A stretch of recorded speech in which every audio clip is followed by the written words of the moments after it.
ভয়ের কান্না, আল্লাহর ভয়ে ক্রন্দন করা।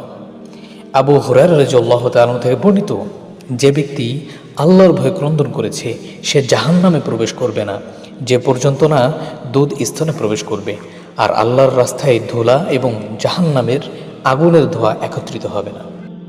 মুক্তির তিনটি উপায়, তার মধ্যে একটি হলো গুনার জন্য কান্না করা। উকবা ইবনে আমের রাদিয়াল্লাহু তাআলা থেকে বর্ণিত, তিনি বলেন, আমি বললাম, হে আল্লাহর রাসূল সাল্লাল্লাহু আলাইহি ওয়াসাল্লাম, মুক্তির উপায় কি? তিনি বললেন, তুমি তোমার জবান সংযত রাখো, তোমার বাসস্থান যেন তোমার জন্য প্রশস্ত হয়, অর্থাৎ তুমি তোমার বাড়িতে অবস্থান করো এবং তোমার গুনাহের জন্য ক্রন্দন করো। কান্নার ফোঁটা যদি জমিনে পড়ে। আনাস ইবনে মালিক রাদিয়াল্লাহু তাআলা থেকে বর্ণিত, যে ব্যক্তি আল্লাহকে স্মরণ করে, আল্লাহর ভয়ে তার চোখ থেকে অশ্রু প্রবাহিত হয়ে জমিনে পড়ে, আল্লাহ তাকে কিয়ামতের দিন শাস্তি দেবেন না। নির্জনে আল্লাহকে স্মরণ করে চোখের পানি।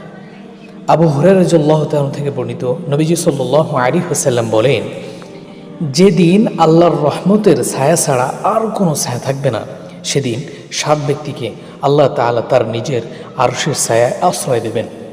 এর মধ্যে রয়েছে এমন এক ব্যক্তি যিনি নির্জনে আল্লাহর জিকির করে, ফলে তার 2 চোখ দিয়ে অশ্রুধারা বইতে থাকে।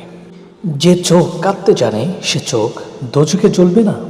ইবনে আব্বাস রাদিয়াল্লাহু তাআলা থেকে বর্ণিত, তিনি বলেন, রাসূল করিম সাল্লাল্লাহু আলাইহি ওয়াসাল্লামকে আমি বলতে শুনেছি, জাহান্নামের আগুন 2টি চোখকে স্পর্শ করবে না। আল্লাহ তাআলার ভয়ে যে চোখ ক্রন্দন করে এবং আল্লাহ তাআলার রাস্তায় যে চোখ নিরাপত্তার জন্য পাহারা দিয়ে নিদ্রাহীন অবস্থায় রাত পার করে দেয়। চোখের 2 ফোঁটা অশ্রু আল্লাহ তাআলার কাছে অনেক প্রিয়। আবু উমামা রাদিয়াল্লাহু তাআলা থেকে বর্ণিত, নবী করিম সাল্লাল্লাহু আলাইহি ওয়াসাল্লাম বলেন, 2টি ফোঁটা ও 2টি চিহ্নের চেয়ে বেশি প্রিয় আল্লাহর নিকট আর কিছু নেই। আল্লাহর ভয়ে যে অশ্রুর ফোঁটা পড়ে, পথে জিহাদে যে রক্তের ফোঁটা নির্গত হয়, আর 2টি চিহ্ন হলো আল্লাহর পথে যে চিহ্ন ক্ষত সৃষ্টি হয় এবং তার নির্ধারিত কোনো ফরজ আদায় করতে গিয়ে যে চিহ্ন তৈরি হয়, যেমন কপালে সিজদার চিহ্ন।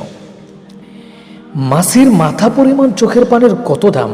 আব্দুল্লাহ বিন মাসউদ রাদিয়াল্লাহু তাআলা থেকে বর্ণিত, রাসূল করিম সাল্লাল্লাহু আলাইহি ওয়াসাল্লাম বলেছেন, যে মুমিন বান্দার 2 চোখ থেকে আল্লাহর ভয়ে পানি বের হয়, যদিও তা মাছের মাথার পরিমাণ হয় এবং তা গাল বেয়ে পড়ে, তাতে আল্লাহ তাআলা তার জন্য জাহান্নাম হারাম করে দেন।